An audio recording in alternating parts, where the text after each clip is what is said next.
Alright, and welcome to the second section of my RahXephon discussion review series. In the previous section, the first section of the discussion, I talked about briefly my feelings of the show, the context of the show, and also the characters of the show, at least the primary characters that I thought were most interesting or most pivotal to a deeper appreciation of the series as a whole. Obviously, there are a lot of characters. And as we go on through this discussion, at certain points I may bring up characters almost randomly if they relate to what I'm discussing, and I'll talk about them in more detail. So if you are a big fan of the show and you are sad or disappointed that I didn't address a particular character, fear not. It's not because I am ignoring the characters or that I feel they are irrelevant. All of the characters in RahXephon are extremely layered and have a lot to discuss just for every single character, but to address every character would take way too much time. Certainly more than what I'm willing to for these videos. Previously I said that I wanted the videos to be 20 minutes, and the discussion of the characters pushed that to 25, so any more than that, and I would have had to have trimmed it. In the case of this video, or excuse me, this part of the discussion, I want to switch gears and focus on the themes of RahXephon, and I'm going to discuss three major themes. These are certainly not totally inclusive of all the themes of RahXephon. I mean, in the same way that I only addressed several of the key characters, I'm only addressing several of the key themes. You could probably find a whole plethora of different themes, different literary elements, different things that you can talk about, and of course each of these things could go on and on and on. There's no shortage of things to discuss with this series and its symbolism and its subtext. That being said, there are three major themes I want to discuss, or three different major elements at least. The first is that of individuality. So this will be an examination of Ayato, Kamina, the protagonist, and his reconciliation, or excuse me, his conflict in reconciling his identity as a human, and then, as he later finds out, as a Mulian, and also the larger conflict of him reconciling his place in the outside world and in Tokyo Jupiter. And these two conflicts go hand in hand, and as the series goes on, they become more complicated, and Ayato deals with them in different ways. The second element I want to discuss is what I consider the emotional core of the series, which is Ayato and Haruka's relationship. It's a love story. I mean, RahXephon doesn't begin as such, but it certainly ends that way. And the romance between the two is what compels the series as a whole, what pushes and drives almost everything in the series, at least as far as Ayato and Haruka are concerned. And it's the element of the show that is most removed from the mythology. But as I've mentioned before, if you've seen my Evangelion discussion videos, I've made it pretty clear that I believe that a good series does well in both characters and mythology. That at its core there is a human element to the show that we can latch onto.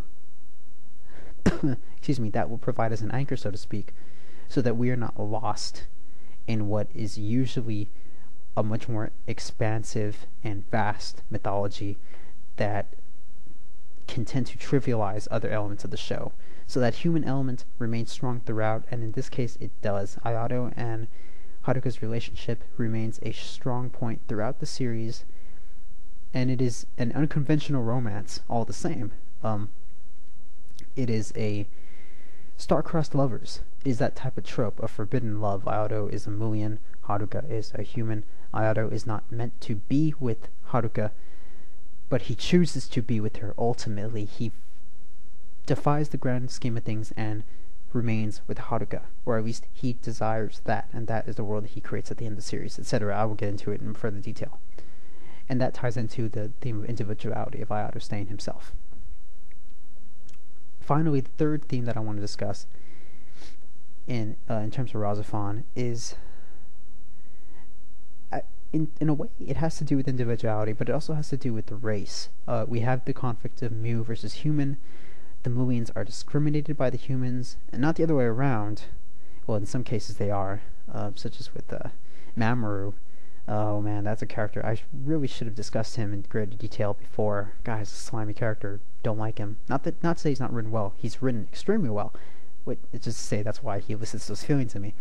Regardless, so we have this discrimination of the Movians by the humans. Of this difference, there's the red blood, there's the blue blood. The beautiful episode, I think it's episode 18, with Ayato and Hiroko Asahina. And oh my god, that beautiful episode where the two are on the run, and we have Hiroko going through the same sort of conflict that Ayato's going through, reconciling the fact that she's not human, she's Mulian, and she has to deal with that in much the same way Ayato has to deal with that. Obviously for Hiroko it ends tragically, but it's a beautiful episode nonetheless.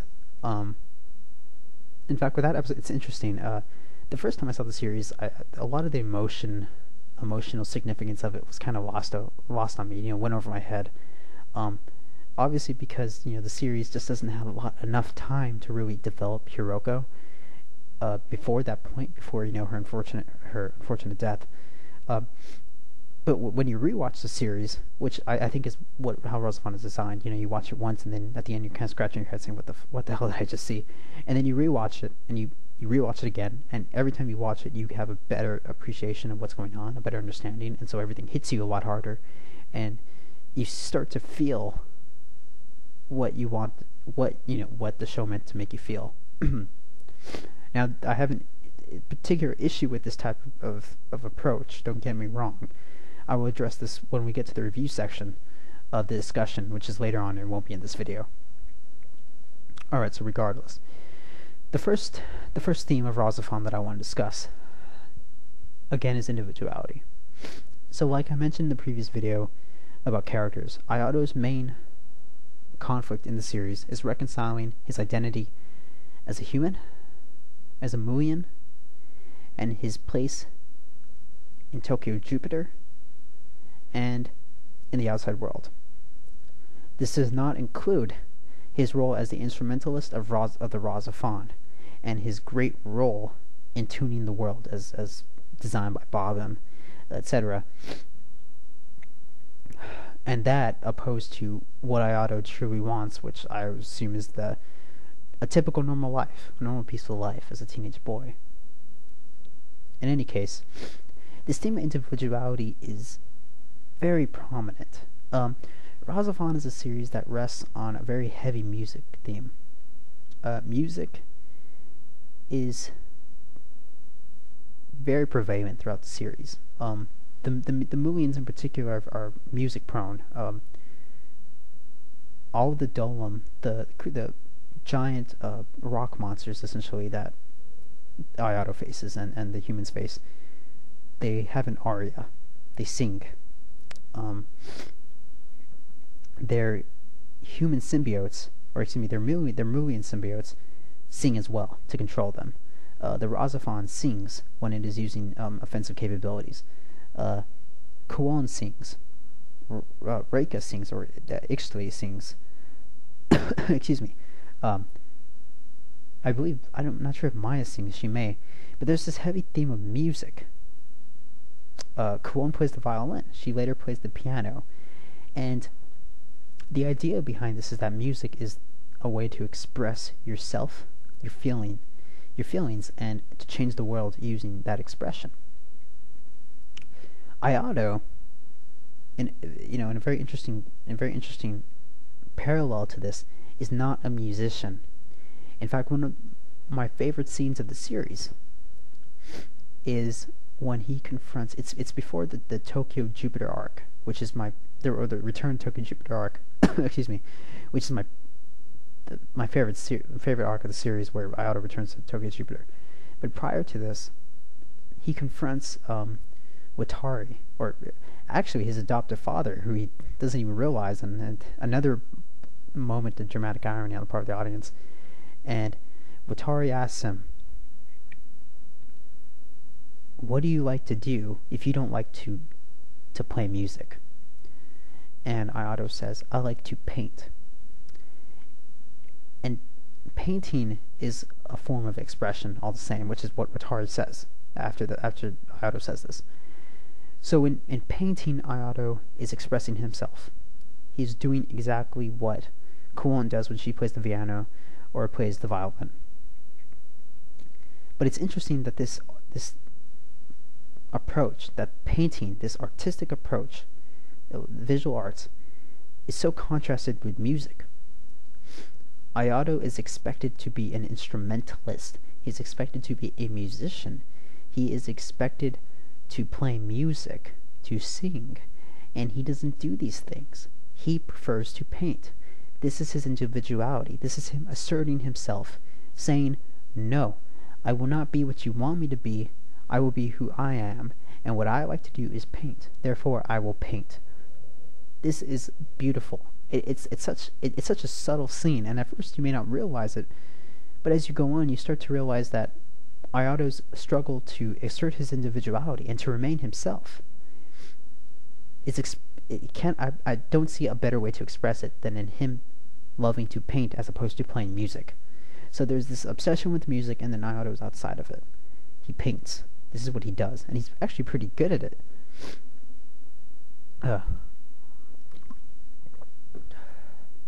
So Ayato's struggle to maintain himself later becomes very literal.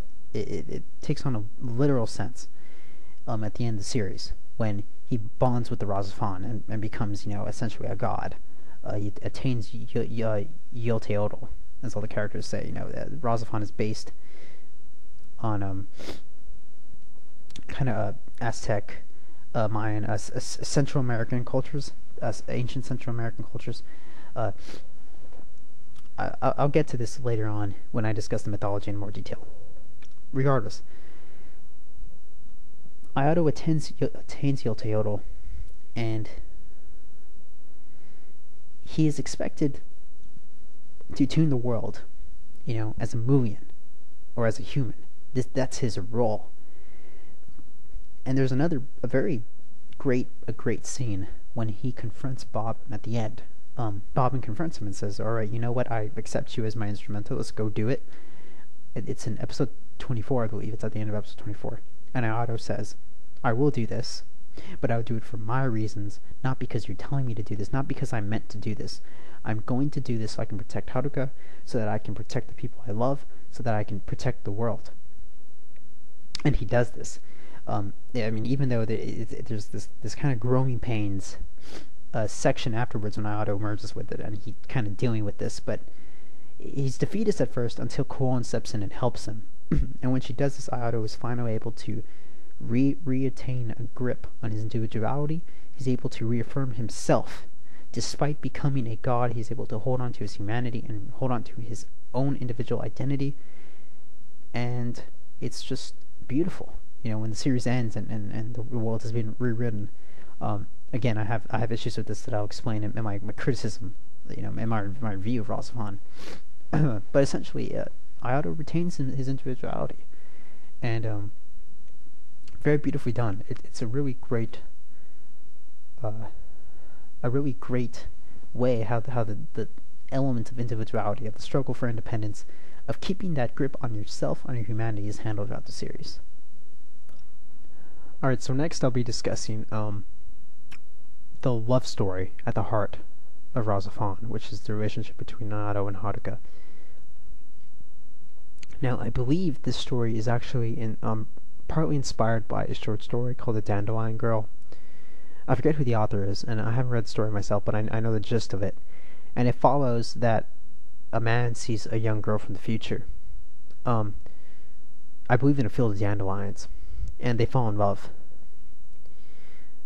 Ultimately, the young girl has to leave, or excuse me, she has to leave, but the man is married to his wife, and they become distant, and the girl she loses the capability of going back in time. So the man later discovers that the girl had actually remained in the past in order to be with him, or had actually gone further back in time to meet him. And he ultimately finishes the story by discovering that his wife, the woman that he met in when he was younger and married was actually the girl that had come from the future. So again, we had this interesting kind of time displacement. We see this in the movie The Time Traveler's Wife. Excuse me, the book that was adapted into a movie. The movie stars Rachel McAdams and Eric Bana. It's kind of a similar story, where it's lovers. There's also the Lake House with Keanu Reeves and some. I'm sorry, maybe my knowledge of these romantic movies may. Please, this is RahXephon. Regardless, it's the same sort of theme, same sort of idea. Two lovers separated by time and space, and they cannot be together. Now, the relationship between Ayato and Haruka is very interesting, because, as I mentioned in my discussion of the characters, Ayato's, even though he doesn't remember Haruka specifically, he remembers his feelings for her. He remembers how he felt when he was younger. I mentioned before in the character, in my discussion about the characters that Ayato, what he does during the series is that he projects his feelings for Haruka onto Reika Mishima. And this makes sense considering Reika Mishima is actually the soul of RahXephon, if you will, that takes on the form of Ayato's most beloved. So although Ayato doesn't remember Haruka specifically, he remembers who she was, what she meant to him. But despite this, Ayato shows hints of growing affection towards the modern Haruka that he knows during the series. Excuse me. There are moments in the series that can be easily overlooked, where Ayato shows these, a developing sense of affection. The most notable is, the most explicit is episode 11, I believe, where Ayato is trapped in a illusion created by a golem that has basically held him hostage in his own mind. He's trapped in this fantasy where he's returned to Tokyo Jupiter, and it's this kind of strange sensual world where that supposedly represents what Ayato wants, what he feels inside, his primal nature, his primal desires. And of course he rejects this because it's wrong. It's twisted, distorted. It's not what he wants from the world. And while I'm on that note, I want to discuss how that episode in particular, that's one of my favorite episodes. And it, just because of the way it's shot, it has this letterbox format for the whole time in which Ayato is in Tokyo Jupiter. Everything has this kind of washed out color palette. It's very different and very jarring compared to the way the rest of the series is done. But regardless, there's a scene in that episode where Ayato is confronted with a visage of Haruka, and the scene quickly takes on this strange, almost disturbingly sexual tone when Ayato finds himself on top of Haruka, clutching one of her breasts, and she's goading him on. Take what you want. I'm right here. You can be safe here. You can do what you want here. You don't have to be afraid. So this is the first sign that we get that Ayato is developing a sort of hidden sexual desire for Haruka. I believe in the next episode he sees Haruka and is so overcome by awkwardness, by nervousness because of this experience, because of this knowledge. Up until this point, I suppose he hadn't recognized it. So he departs. He runs away from her. He avoids her for a good chunk of the series after this point. There are other clues. When he's talking to Megumi, he asks about a boyfriend. When he sees Itsuki kiss Haruka, he's disconcerted, to say the least. There's also a moment in the series when the Shito family, Haruka, Rikuto, Megumi, and Ayato are eating their lunch, and Haruka is putting mayonnaise in her rice or something to that effect. Megumi's just going on about how that's disgusting, and excuse me, then Ayato does it. And this is a very interesting scene because it goes to show that Ayato is attracted to Haruka because, he's attracted to Haruka. In the past, he was attracted to Haruka, And Haruka herself has not changed. Her nature is still the same. We can assume that when they were kids, when they were younger, when they were both the same age, Haruka had these same quirks, and Ayato was attracted to them much in the same way he was attracted to them when he was a teenager. So the way that this is done is just so subtle, so clever, and so meticulous that rewatching the series really lends you a deep appreciation of the relationship and how it builds. The first time through, when the revelation hits you, or when the climactic scene during episode 24, when Ayato and Haruka express their feelings for each other, the first time you watch it, it flies over your head. Again, the emotional significance is lost because it seems as though there has been no development, but there has been development. It's simply been under the radar. It's been covered up. It's been hidden, and you really have to read between the lines. If you're watching the series and you're not paying much attention, or you're just taking it at surface value, you tend to miss a lot of this. But the relationship has been developing covertly, gradually. It's been developing, and Ayato just never recollects. He never regains memory of his time before Tokyo Jupiter was established, but he proclaims to Haruka, "I love you. I love the you that I know. I love the you that you are now. I've fallen in love with you again." And it's a really beautiful scene. Certainly the best. The music during it, the way it's shot, the colors, everything is so wonderful. That scene is beautiful. It's so grandiose in a lot of ways, but I could go on about it. But the idea is that at its core, Evangelion is a love story, and the theme here is that we can be who we want to be.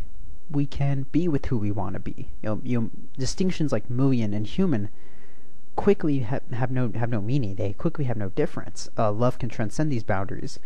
Love is an essential part of being a human, of being an individual. Being in a relationship is an essential part of being an individual. So the romance is done very well, and Ayato and Haruka are the most notable example, but there are a lot of examples of romance in the series. There's Soichi and Kim. There's, of course, Megumi and her unfortunate, hopelessly romantic situation. First with Soichi, then with Ayato. There is Mamoru and Hiroko, and then, of course, that's unrequited. And then there's Hiroko and Ayato, and then there is this strange love triangle between Itsuki, and Sayako. Even some weird sexual undertones between Bobum and Helena. There's Elvie and God, I forgot his name, Donnie.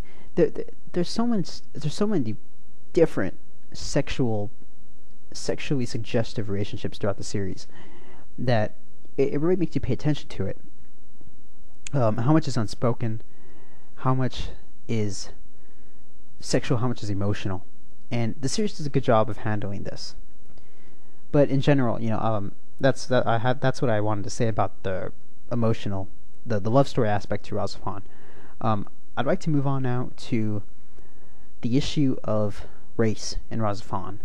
At least there is no explicit white versus black, or Asian versus white versus black, or any other minority. The series doesn't delve into that. It does, however, delve into, again, the issue of million versus human. The blue blood versus the red blood. And is a million the same as a human? We have multiple versions of this throughout the series. There's Elvie, for one, who is pretty anti-million, for good reason. The millions have caused countless death and destruction. A lot of her squad mates have been lost. She's lost a lot of men to the mood. There is Mamoru, who takes this kind of staunch, smug, the millions are better than the humans. When he essentially starts killing everybody, he's so calm and composed. To him, it's nothing. That he loses nothing. So he's a slimy character. Then there are also examples with Hiroko. Again, during the return Tokyo Jupiter arc, where she has to deal with her her her status as the other, you know, or this kind of transitioning phase where she is becoming realizing that she's a Mulian, and she cannot reconcile the two. And then of course Ayato has his own issue with it, because when he discovers he's a Mulian, you know, his common ground is lost. He is not a human. And at that point, it becomes very clear to him that Terra has been using him for their own reasons, for their own purposes. They kept him in the dark, laughing at him behind his back, or so he thinks. And we begin this long, drawn-out process of Ayato coming to terms with this information. And it's frustrating, certainly. You know, when he discovers that he is, when he overhears Elfie and Soichi talking about it, you know, later on Soichi confronts him, says, Ayato, you are who you are. But of course, Ayato, in his state of mind, he can't accept this. He has to learn for himself. So he goes to Tokyo Jupiter. And again, Mulian versus human. It's interesting because for what it's worth, Mulians are essentially humans, and with the exception of the color of their blood and their technology, they are almost the same. And RahXephon never explicitly says that the humans are wrong in discriminating against the Mulians, and the Mulians are wrong in discriminating against the humans. But you get the sense that, of course, this is just natural. This is naturally going to happen. So there's no side that RahXephon takes. If anything, RahXephon says that, again, these distinctions don't matter. They shouldn't matter. An individual is an individual regardless of their origin. You know, at the end of the series, when Kuon and Ayato are in this sort of metaphysical train station, or metaphysical state of place, where they're discussing the concept of individuality to an extent, that's the critical moment when Ayato chooses humanity. Also, there's a beautiful part where when Ayato is merged with RahXephon, and Mamoru attacks him in his dome, or with his dome, and he removes the cockpit from Ayato's from the RahXephon, from Ayato at that point, and the blood that jettisons from the wound is not blue, it is red. So again, we have this individuality. It all comes back to the central theme of RahXephon, which is whether you're Mu, you're human, or whether you are black or white or Asian or Native American or what other different ethnicity you are still human. You are still you, your individual self. There are other examples of race throughout the series. There is Elvie and her squad mates. I don't remember their names exactly, but there's the Caucasian girl. There's Donnie, who I believe is some sort of Asian origin. There is the other guy. God, I forget his name. Elvie's mentor, who's black, and Elvie herself is not white. So there are these 4 different characters who represent different ethnicities, or ethnic groups, excuse me, and together they are a squadron. They fight together. So, well, if anything, that could imply that, you know, when the Mulians arrive, the humans banded together. We tend to see that when faced with another opposing group, we find common interest with others. So, again, the issue of race between the humans, at least, became a null point when faced with the Mulians. So, it's a very interesting point that RahXephon plays around with, and very profound, and it's done well. It's done maturely. No one is shut down in the series, but at the same time, RahXephon is clear in saying these things shouldn't matter. What should matter is you, your individual self, which is what Ayato. That's the conclusion he comes to at the end of the series. So with that being said, that should conclude my discussion of the themes of RahXephon. Like I said, this is not all inclusive. There are many other things in RahXephon that are worth discussing. And as we go on with these discussion videos, I may or may not bring up different points that would probably be more relevant to this section. That being said, you know, these are the things that I think are more, or excuse me, most prevalent and most significant to RahXephon as a whole. And of course, I mean, I touched the surface of them. There's a lot more to be said, but again, I'm trying to keep these to a reasonable time. It's taking longer than I expected them to, but I mean, what can I say?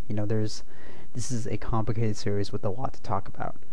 So join me for the next section, if you will, where I discuss the mythology of RahXephon, and then probably start touching on what I think about the series in terms of from a critical perspective, I should say. So, thank you.